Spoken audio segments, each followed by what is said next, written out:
had more hard luck than most men could stand. The mines was his first love, but never his friend. He's lived a hard life, and hard he'll die. We are in a sacrificial resource zone. There is no other explanation for what we're dealing with. And they don't care. They don't care that it affects our quality of life, our peace and quiet, our ability to, operate a sustainable farm, our health. West Virginia is a national treasure, and we are squandering our beautiful state and endangering our people. But on a more fundamental individual level, where do their corporate rights to maximize their profits butt up against my individual rights to say, no, I don't want this in my community, and who wins? And that's really the bigger question for our communities is, where is that line? And what we've known in West Virginia for 152 years is there is no line. Individuals have no rights as it pertains to the industry, and I think that this is a horrible assumption. It's a horrible pattern of behavior that we've gotten into as a state, and I think the idea that we should extract everything we can and send it out of the state is just absurd.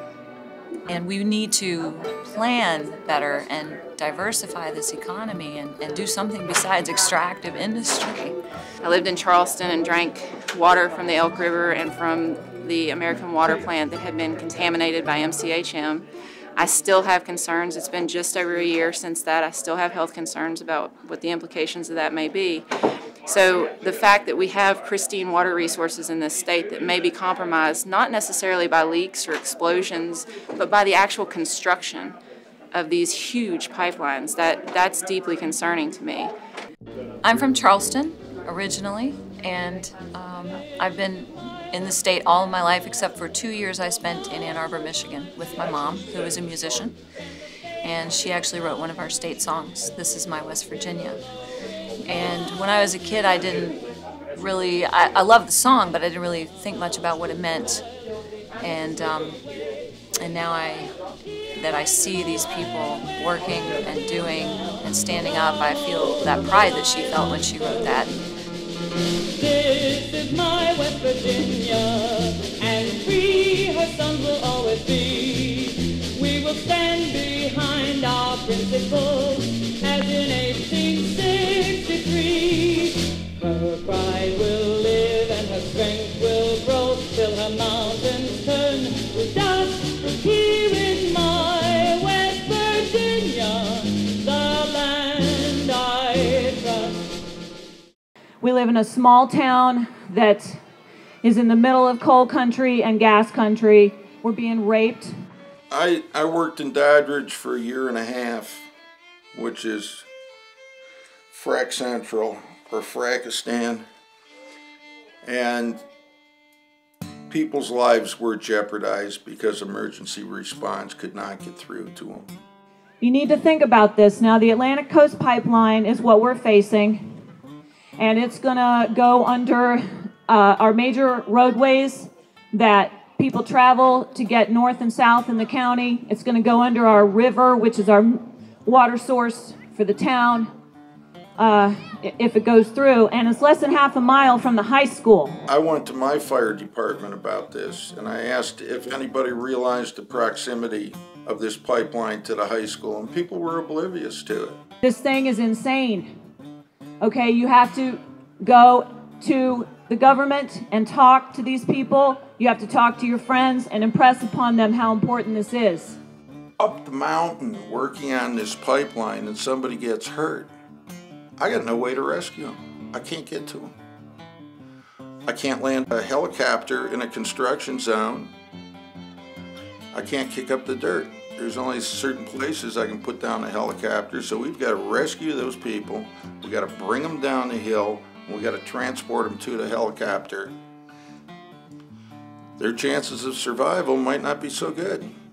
They want to fill these holes with fly ash. Okay, these are 8x8 trenches. They want to fill them with fly ash from coal. which is going to put carcinogens into the groundwater. It takes very little for that pipeline to explode like a balloon. A hole that is 4 times the thickness of the pipe is all it takes for it to catastrophically fail, which can happen easily accidentally or through corrosion or a terrorist act. A 550-mile pipeline that has the potential of an atomic bomb is a terrorist target, and it's easy to find. It's totally unprotected. If it blows near the high school, the first thing that happens is it could take out the water tower, which is the backup water supply for fire suppression.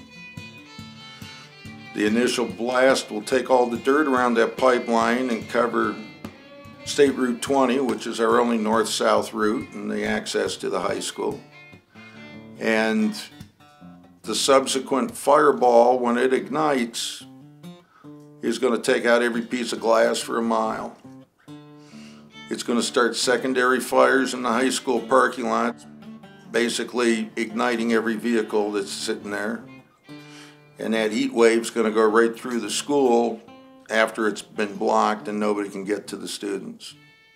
So it's a disaster waiting to happen, and it's totally unnecessary. Dominion's plan right now does not meet best industry standards for pipelines. What is going to become of our water if we frack this way? Lewis County and Upshur County are both slated to get 300 new well pads for fracking. And we know that that water is highly poisonous and that those drill cuttings are radioactive. There are dangers here that people don't realize. So educate yourselves, educate your friends, and keep coming out to these things. We're going to make a show of it. We're going to make a difference. Thank you all. Solidarity.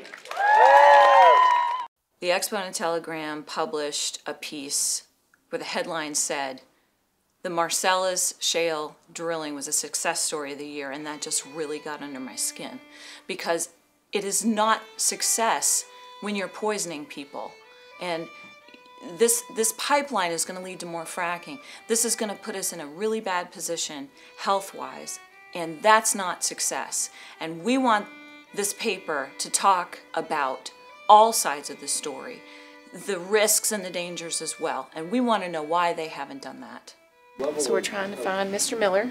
He seems like he's not in the building right now, so we're going to see if we can maybe call his cell phone and see if he'll speak with us today since we've made the trip. The editorial board wasn't able to meet with us today, but we were able to speak with Andy Nicely for about an hour and a half, and we had a good conversation with him, and he committed to go ahead and set up a meeting in the next week or two. We legitimized our presence and our purpose with this meeting. We had 7 counties across 2 states represented at the table, which shows a tremendous amount of organization and fortitude by our community members, so I feel positive about that.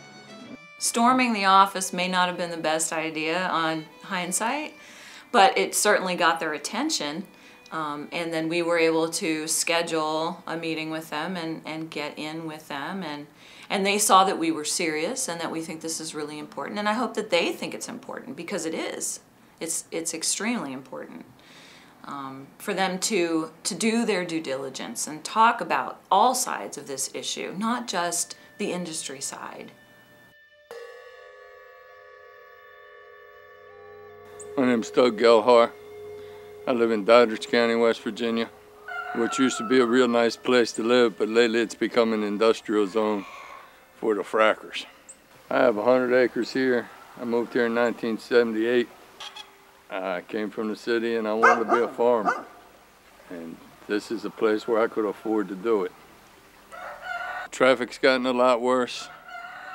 Air pollution's gotten a lot worse. I test the water in it once a week to make sure it hadn't been poisoned. Things are good so far, but if my water goes bad, I won't be able to stay here. This is my dog Barack. I got him on an election year.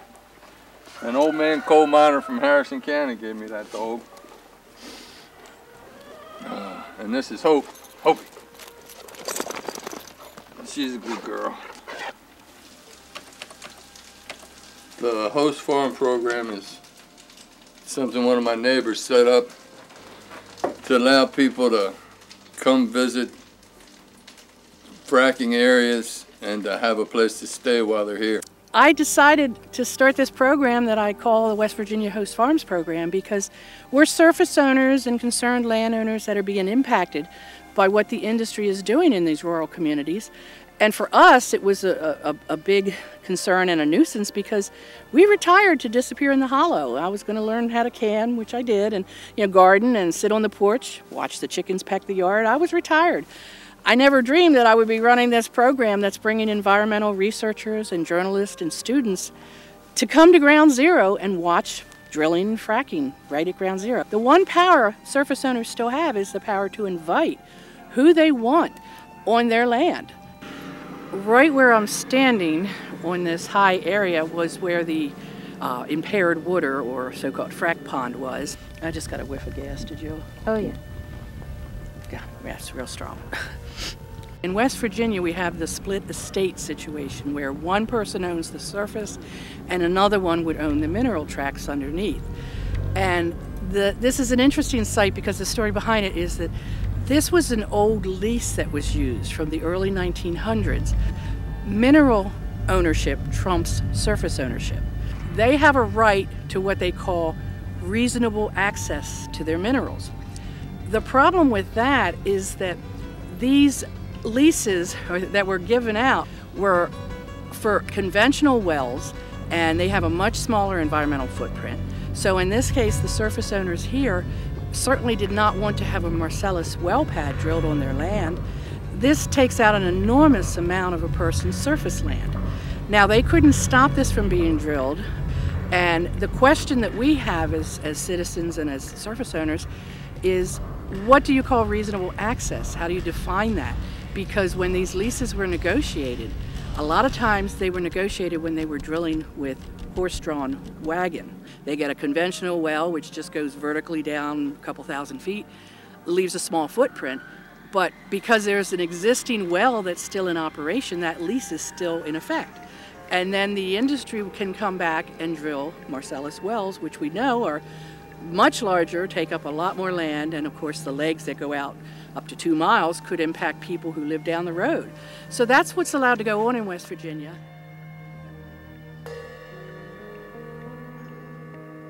This is an embankment pond that was built by the Army Corps of Engineers in conjunction with the West Virginia Department of Natural Resources back in the 1960s. Embankment ponds are very expensive and very difficult to build, and their primary focus is to help with watershed conservation. What happened was they came out and did some engineering studies to build the Marcellus well pad, and that involved clear-cutting in a road and clear-cutting the pad itself. Probably about 25 to 30 acres, give or take. They completely deforested 3 hillsides, which led to a tremendous amount of erosion. And what happened was the pond filled in with silt. Debris from the well pad, debris from the timbering that was left on the ground. The pond went from about 21 feet down to less than 10 in the center. Around the edges, close to 5. We had fish kill. We've had strange substances floating on the pond, which no one can tell us what it is. So let's walk up and take a look at the damage that the silting in caused.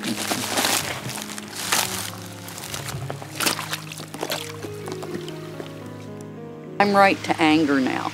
Everything just makes me angry.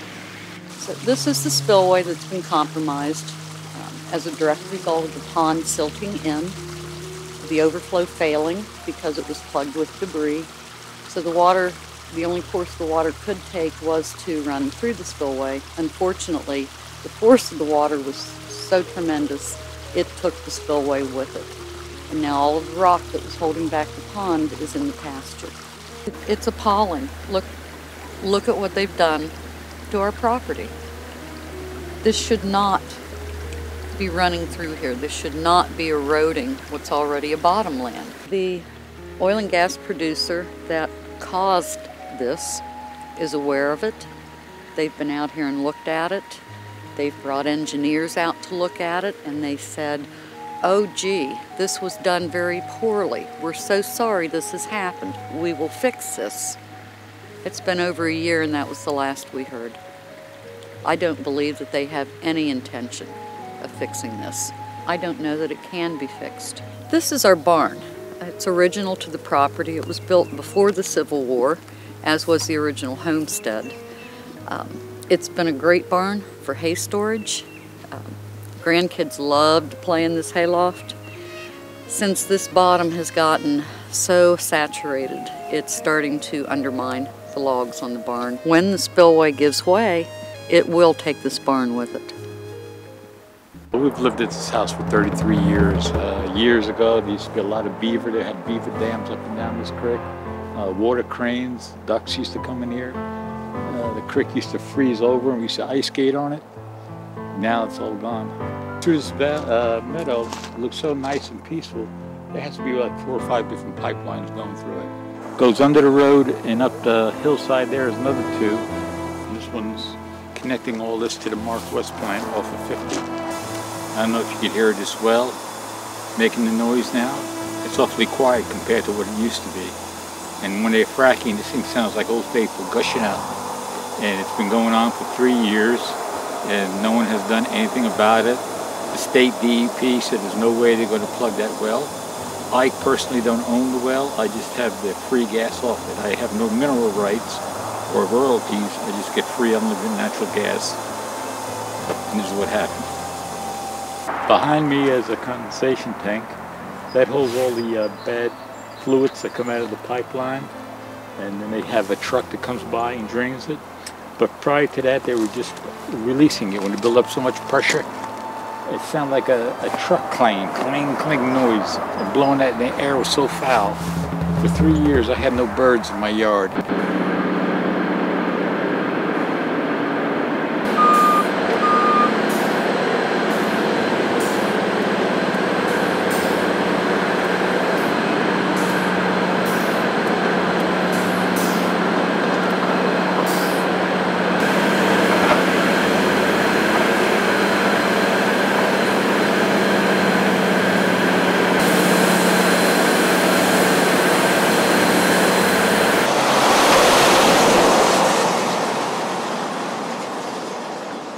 For these small rural communities, a lot of time the only economic development are the ability to maybe open a roadside stand, or of course the restaurants and the hotels and the gas stations. Because there's such a large transient workforce that comes here, and a lot of people in this area have been opening up a little, like you see here, there's a roadside trailer, so to speak, where they're making lunch for the workers, and they'll come by in their trucks and stop and get their lunch. When the industry moves into these communities in these rural areas, they ship everything in, like the gates they need for the lease roads, the straw bales. We thought even at least they'd sell blue jeans off the shelf at the hardware store, but they order them from catalogs, and you know, it's not quite like the company store type of effect from the old coal days, but they bring a lot of their resources with them for their workers that are part of the transient workforce, as well as materials and such.